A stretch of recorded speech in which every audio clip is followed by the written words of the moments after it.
ko pač leva vladajoča politika reče, bomo nadaljevali z ločevanjem zasebnega pa javnega zdravstva, to je ideološki boj, ki ga imamo v mislih in to je treba ustaviti. Ločitev javnega in zasebnega pomeni predvsem, da zdravniki ne morejo sedeti na dveh stolih. Vsako resno podjetje za svoje vrhunske zaposlene pač da konkurenčno klavzulo in jaz bi pričakoval nek tak standard tudi v javnem zdravstvu.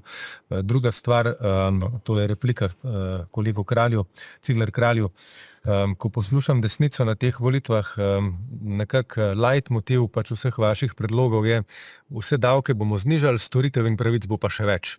To je ta čudež, ki ga poskušate prodati. Če grem samo na tale argument, pravite, probleme v javnem zdravstvu bomo rešili tako, da bomo angažirali vse kapacitete, se pravi vse koncesionarje, zasebnike in tako naprej, dajmo na maksimum, storitve ne plača država. To je ta logika.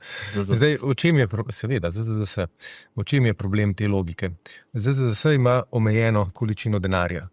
Zasebniki in koncesionarji se zanimajo za tiste storitve, ki so lahke, hitro izvedljive, v 20 minutah se da tako naprej zaslužiti. Tako. In zdaj, če bomo dopustili, da se teh storitev opravlja neomejeno, bomo pač s tem ošibili blagajno in s tem osrednji zdravstveni sistem in bodo ljudje na res težke posege, ki jih rabijo in ki jih, UKC izvaja ali pa onkologija, pa čakali še dlje, zaradi tega, ker zanje enostavno ne bo denarja.